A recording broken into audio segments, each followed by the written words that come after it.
एक पात्र में जल और दूध ले लीजिए। शुक्रवार का दिन। तो कहोगे गुरुजी ये कथा कहाँ से निकाल के लाए हो? तो विष्णु पुराण में से आप उसको स्मरण कर सकते हो। काय में से? विष्णु पुराण में से। एक पात्र में देसी गाय का दूध, जल उसमें रखकर, और आपके यहाँ अगर लड्डू गोपाल हो, यदि आपके घर में ठाकुर जी हो, लड्डू गोपाल हो, विष्णु जी का कोई स्वरूप हो, श्री हरि का कोई स्वरूप हो, तो उस पर शुक्रवार के दिन आप संध्या के समय पर दुर्वा डालकर उस दुर्वा से अगर लक्ष्मी जी के नामों का 108 बार उच्चारण कर कर, घी का दिया लगाकर, कैसर के चावल साथ में रखकर केवल उस जल का और दूध का मात्र छींटा देते हो, तो उसके घर में कभी लक्ष्मी की कमी नहीं आ सकती, संपदा बढ़ती चली जाती है। 108 बार लक्ष्मी के नाम का मात्र उच्चारण कर लेने पर, भगवान विष्णु के चरणारविंद पर, भगवान विष्णु के चरणों पर केवल उस दुर्वा का, जल का, दूध का सींचन कर देने से भी लक्ष्मी की वृद्धि होती। लक्ष्मी देती, दुर्वा बढ़ती है। और दुर्वा का एक बहुत सुंदर गुण है महाराज, बहुत सुंदर गुण है दुर्वा का। जहां पर उसके भीतर गांठ आती है ना, वहां से 2 रास्ते बना देती है।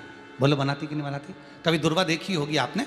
जहां गांठ आई वहां 2 रास्ते बनाएगी, फिर गांठ आई फिर 2 रास्ते बनाएगी, फिर गांठ आई फिर 2 रास्ते बनाएगी।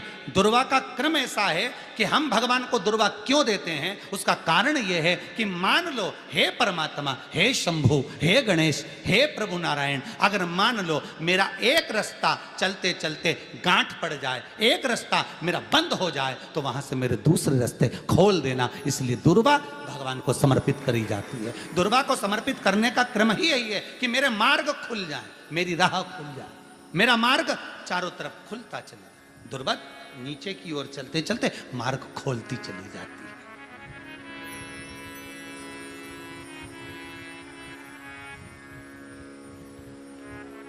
अमृत है ये, इसलिए नष्ट नहीं होती। तोड़ के रख लेना, प्रैक्टिकल करके जरूर देखना। सियोर वाला महाराज कहीं झूठ तो नहीं बोल रही है। तोड़ कर रखो दुर्वा को, बोरी में भर कर रखो।